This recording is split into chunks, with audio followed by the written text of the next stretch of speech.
All rise. Support court with Judge Vanda B is now in session. Judge, this is case number JVB1068, Clark case. Thank you. You're welcome. You may be seated. Man, it's a lot of people that didn't want to come to court today. Makes my job easier. Okay. All right. Looks like Mr. Clark, you brought this case before the court. What's going on?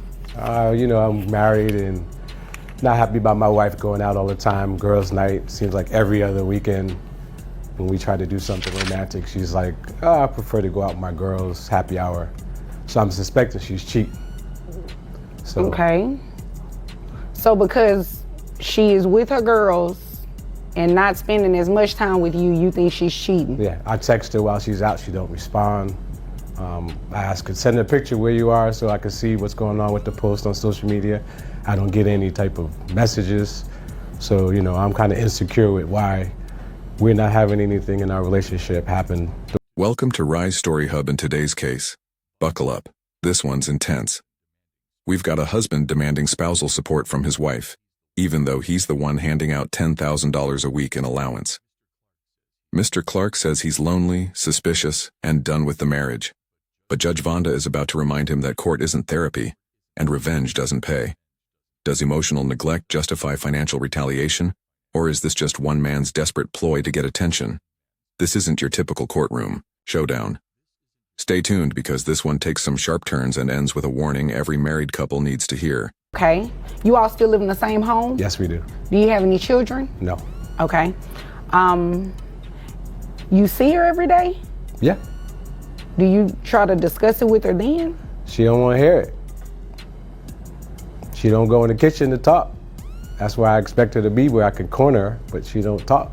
So, all right. I got things to do. I got errands to run, so I let her be. So I'm not like smothering her. But when it comes down to playing the role to reservations, my girlfriends.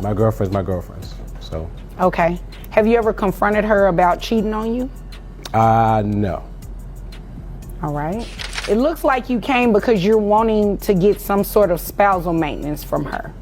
Yeah, because we're pretty much done. There's nothing happening in our relationship intimate-wise. So, I pay all the bills, 2 cars. She don't pay no gas in the car.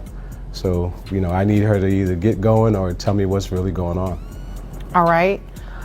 You pay all the bills, you say. So you make more money than her? Yes. Do you know where she is? Have you talked to her at all? Is she with the girls right now while court is going on? I'm not sure. Okay. Well, if you're the one making more money, I don't see how I could honor your request to get spousal maintenance. Well, she gets an allowance. All right. So I want that back. You want your allowance back? Yes. How much of an allowance are you giving her? I give her. Now pause right here. Mr. Clark says he's still living under the same roof, sees his wife daily, but somehow can't have a conversation with her unless it's in the kitchen. That's not just a communication breakdown, that's emotional. Shut down. But instead of working through the disconnect, he's dragging her to court. Do you think he's genuinely hurt, or just using the court system to guilt-trip his wife into paying attention? $1 a week? Yeah. Man, where you work? I'm obviously in the wrong profession. Yeah, okay. So, you got her served to be here today. Yes. You do realize that if she were to come to court and ask for spousal maintenance from you, she will probably get it, right? Most likely, yes. So you still want to go through? Yep. Okay. Are you just doing this because you're mad at her? Yep. Well, Mr. Clark, you don't just come to court and file something and ask for a request without the grounds just because you're mad. Well, I can empathize with you being mad. Because I want her attention. So in the court, there's mediation, and she'll know I'm serious. Well, yeah, so yes and no, right? So you don't want to file a lawsuit to necessarily get your spouse's attention because you're not getting the affection that you're looking for. You can threaten her with a lawsuit, or you can draft one out and show it to her, but to actually have her served, set it for a hearing, that kind of takes up. Hold up. Did he just say he gives her $10,000 a week as an allowance? That's $40,000 a month. And now he's asking for spousal maintenance? Legally, that's a hard no. Judges only award support to the party in need, And this man is out here, making it rain. Let's be real. Is he heartbroken? Or just bitter about how much he's been shelling out? So it's a waste of resources. I mean, I get what you're saying. I'm married myself, so I definitely understand what you're saying. Yes. This is just not the right resource to get her attention. Does that make sense? Kind of. Okay, so this is what we're going to do, Mr. Clark. We're going to dismiss your case. Dismiss the case. We're going to dismiss it. You do not have grounds to ask for spousal maintenance. You're the breadwinner. You just said you pay all the bills. You give her a $10,000 allowance a week.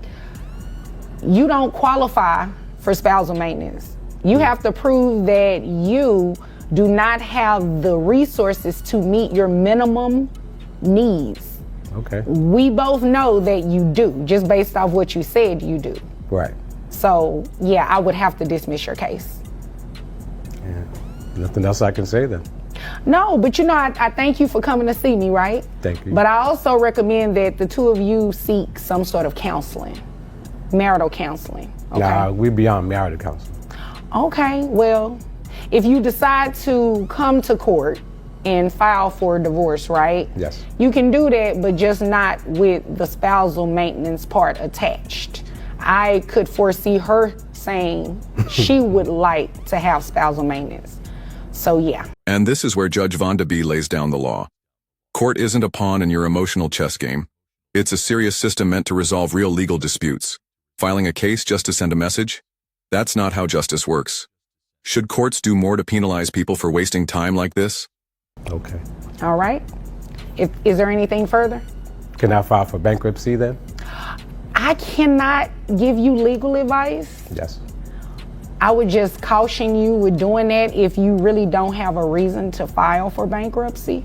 And you definitely will want to consult a bankruptcy attorney before you do that. Yeah, I just don't want her taking nothing from me, so she flipped the script. Here's the twist. He doesn't qualify for support, but she likely would if she filed. The same woman he's dragging into court for ignoring him might walk away with half his assets if she takes this seriously. And now he's talking about bankruptcy. The desperation is real.